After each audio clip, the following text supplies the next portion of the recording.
ধর্ষকের মৃত্যুর আগে ধর্ষিতাকে মৃত্যুবরণ করতে হয়। এটা হচ্ছে আমাদের সোনার বাংলাদেশ। একজন ধর্ষকের জীবনের মূল্যটা এত বেশি যে তাকে ফাঁসির মঞ্চে দাঁড় করা যাবে না। আমরা বাংলাদেশে কয়জন ধর্ষকের নাম জানি যাকে কঠোর থেকে কঠোরতম শাস্তি দেওয়া হয়েছে, যাকে ফাঁসির মঞ্চে দাঁড় করা হয়েছে? আমরা কি আদৌ কেউ জানি না। অথচ আমরা কতগুলো যারা ধর্ষিত হয়েছে তাদের নাম জানি, অনেক বড়। এই লিস্ট আসলে অনেক বড়, বলে শেষ করা যাবে না। কুমিল্লার তনু, মাগুরার আসিয়া, 2 দিন আগেও কিশোরগঞ্জে 8ম শ্রেণীর একটি ছাত্রীকে বাসা থেকে তুলে নিয়ে ধর্ষণ করা হচ্ছে। বাবার হাতে মেয়ে ধর্ষিত হচ্ছে, ভাইয়ের হাতে বোন ধর্ষিত হচ্ছে। আমরা আসলে নিরাপদটা কোথায়?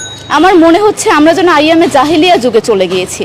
মাঝে মধ্যে মনে হয় এর থেকেও খারাপ সময় আছি আমরা, কারণ ওই যুগে মেয়েরা অ্যাটলিস্ট সম্মান নিয়ে মৃত্যুবরণ করতে পারতো। জন্মের পরপর জ্যান্ত মাটিতে পুঁতে দেওয়া হতো, আর আমাদের ধর্ষণ করে নির্মমভাবে তারপর মৃত্যুবরণ করতে হচ্ছে। যদি সরকার আমাদের ওই নিরাপত্তা নাই দিতে পারে, তাহলে সরকারের কাছে আমাদের অনুরোধ, আমাদের জ্যান্ত মাটিতে পুঁতে দেখ। আমরা বেঁচে থাকতে চাই না, আমরা সম্মান নিয়ে মৃত্যুবরণ করতে চাই। আমরা এই দেশে থাকতে চাই না যে এই দেশে আমাদের কোনো নিরাপত্তা নেই, যে এই দেশে রাস্তা দিয়ে হাঁটলে আমাদের মধ্যে একটা আতঙ্ক কাজ করে, কখন কি না কি হয়ে যায়। আইন উপদেষ্টা বললেন যে ধর্ষকের নাকি ফাঁসি দেওয়া সম্ভব হবে না, তাহলে নাকি নিরীহ মানুষকেও মাঝে মধ্যে ফাঁসির ব্যবস্থা করা, মিথ্যা মামলায় ফাঁসিয়ে দিয়ে ফাঁসির ব্যবস্থা করা হতে পারে।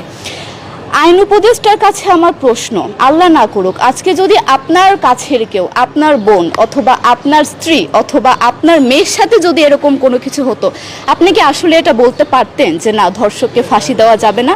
কোনোদিনও পারতেন না। আপনি সবার আগে তার ফাঁসির ব্যবস্থা করতেন, সম্ভব হলে নিজের হাতে মেরে ফেলতেন।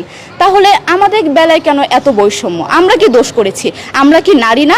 আমরাও তো কারো বোন, আমরাও তো কোনো বাবার সন্তান, আমাদেরও তো বেঁচে থাকার অধিকার আছে, তাই না? কিছু হলে মেয়েদের পোশাকের দোষ দেওয়া হয়। আমার কাছে প্রশ্ন, একটা 8 বছরের শিশুর মধ্যে এরকম কি থাকতে পারে যেটা একটা পুরুষকে অ্যাট্রাক্ট করবে, যেটা একটা পুরুষকে সিরিয়াস করবে? সেরকম হলে আসলে ধর্ষণ করা হতো সবসময় প্রাপ্তবয়স্ক মহিলাকে। কিন্তু আমরা আসলে পরিসংখ্যান গবেষণা করলে দেখতে পারি যে ধর্ষক সবচেয়ে বেশি করা হচ্ছে শিশুদেরকে, কিশোরীদের সবচেয়ে বেশি ধর্ষণ করা হচ্ছে। দৃষ্টিভঙ্গি পরিবর্তন করুন, চিন্তা ভাবনা পরিবর্তন করুন, ধর্ষকদের আইনের আওতায় আনুন। যদি আইন উপদেষ্টা অথবা প্রশাসন যদি ধর্ষকদের শাস্তির ব্যবস্থা না করতে পারে, আমাদের হাতে তুলে দেন, আমরা নিজেদের হাতে শাস্তি দিয়ে দিতে পারবো। এই সাহস আমাদের মধ্যে আছে। বেঁচে থাকার জন্য আমাদের যতটা কঠিন হতে হবে, আমরা কঠিন হওয়ার জন্য প্রস্তুত আছি। আমরা ফাঁসি চাই, ধর্ষকদের কঠোর থেকে কঠোরতম শাস্তি চাই।